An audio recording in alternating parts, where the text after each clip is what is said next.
Welcome to Luca and Miguel. Enjoy the video. You start by locking down the essentials so you can move fast. Pick a panel layout and frame aspect, then sketch the first and last poses that define the transition.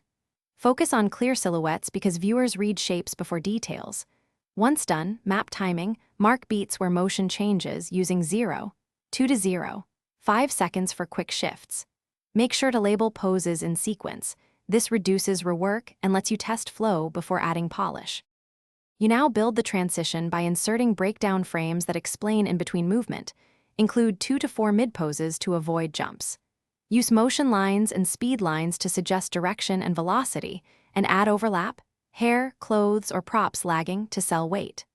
Once you place frames, adjust spacing.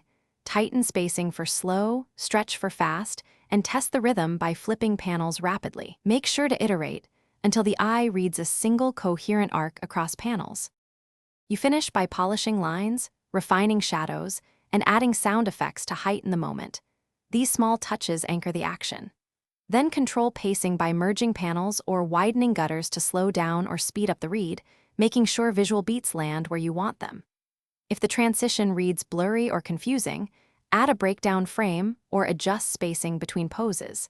That single troubleshooting step usually clears ambiguity and preserves momentum, keeping the sequence readable and dynamic. Thanks for watching and please subscribe. It's the best investment you'll ever make.